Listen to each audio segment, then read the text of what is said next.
What do you want to be when you grow up, Olivia? An astronaut. I want to be a fashion designer. A basketball player. I want to be an actor. A doctor. A teacher. A chef. An artist. What do you want to be when you grow up? A mermaid. Do you know what a computer programmer is? Yeah, no. No.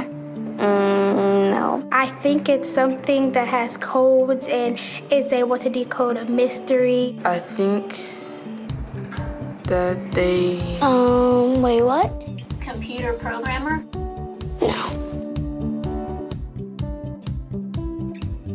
Nowadays, just about everything requires some form of programming. So, what is it? Programming is basically explaining to a computer what you want it to do for you.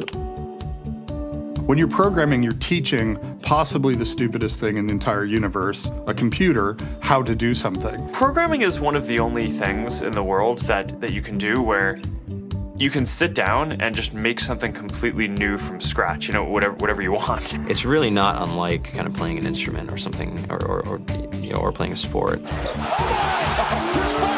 It starts out being very intimidating, but you kind of get the hang of it over time. Coding is something that can be learned, and I know it can be intimidating. A lot of things are intimidating, but what isn't? A lot of the coding that people do is actually fairly simple. It's more about the process of breaking down problems than, sort of coming up with complicated algorithms as people traditionally think about it. Well, if it's fairly simple, why aren't there more of us doing it? Over the next 10 years, there will be 1.4 million jobs in computer science, and only about 400,000 grads qualified for those jobs. That's a shortage of 1 million people. So, how do you start?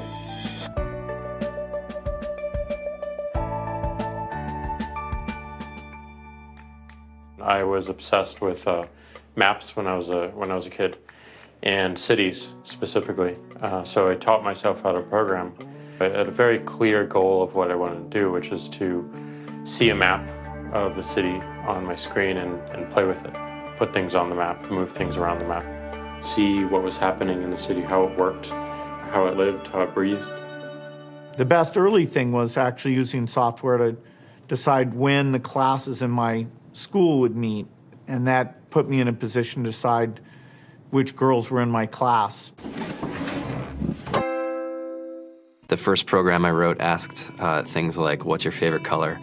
Or how old are you? I first learned how to make a green circle and a red square appear on the screen. The first time I actually had something come up and say, hello world, and I made a computer do that. It was just astonishing. When I finally learned a little bit of programming, that blank wall resolved into a bunch of doors, and you open them, and finally you start to open enough doors that the light comes in. And to me, a finished program is like a structure filled with light. All the corners are illuminated. You understand the structure of it. It's a really serene feeling to have completed that.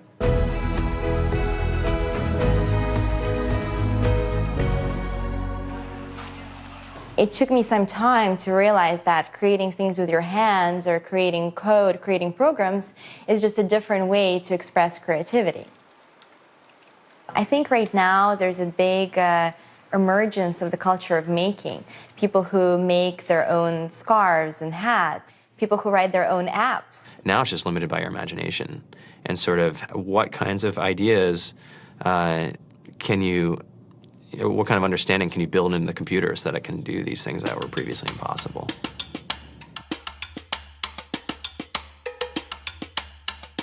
All great things are built in teams when you collaborate with other smart people. You're testing your ideas, you're stimulating each other. That's what makes us successful. It's not some flash of brilliance by somebody who then codes 24 hours a day for 3 weeks. It's what happened. The magic happens when we're all on the same page, collaborating and building something together. There's a much greater need in the world for engineers and people who can write code than there will ever be supply. And so we all live these very charmed lives. To get the very best people, we try to make the office as awesome as possible.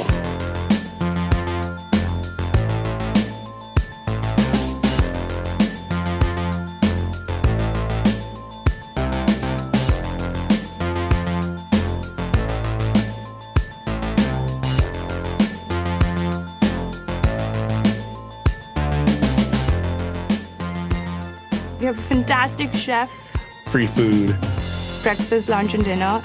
free laundry, snacks, even places to play and video games and scooters.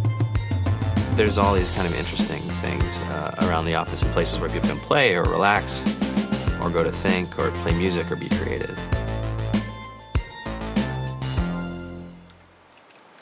I went on the Bureau of Labor Statistics for the United States, and there's about a third of the pie that's all the things you would expect. It's, they're working in the government, they're working in typical technology jobs.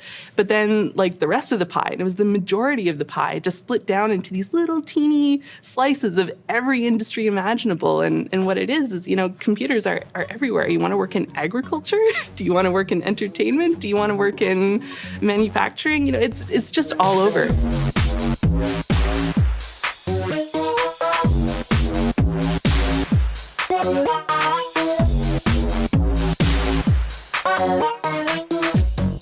Here we are, 2013.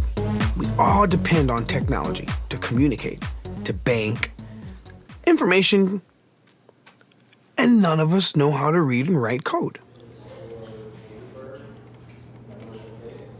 So you guys, what else? Who else has an idea of what we can change with our programming? What else can we do? Tiffany? What I saw my students take away from using Scratch and programming in our classroom is that they were willing to push through problems. It really builds critical thinking, it builds problem solving, and it's something that they can then apply to math in the classroom or their reading skills. We integrated science with this programming, and I saw my scores go up 30%.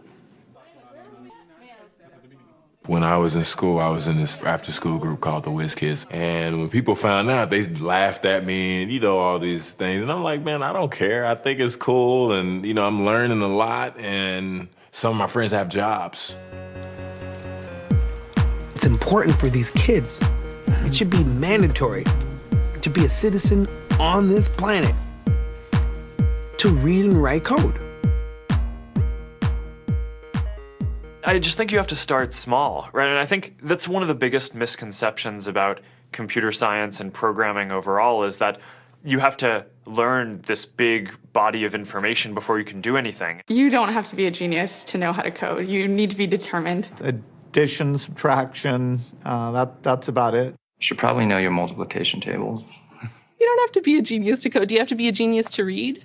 Do you have to be a genius to do math? No? No? I think if someone had told me that software is really about humanity, that it's really about helping people by using computer technology, it would have changed my outlook a lot earlier. Whether you're trying to make a lot of money or whether you just want to change the world, computer programming is an incredibly empowering skill to learn. To be able to actually come up with an idea and then see it in your hands and then be able to press a button and have it be in millions of people's hands. I think we're the first generation in the world that's really ever had that kind of experience. The programmers of tomorrow are the wizards of the future. You're going to look like you have magic powers compared to everybody else. I think it's amazing. I think it's the closest thing we have to a superpower. Great coders are today's rock stars. That's it.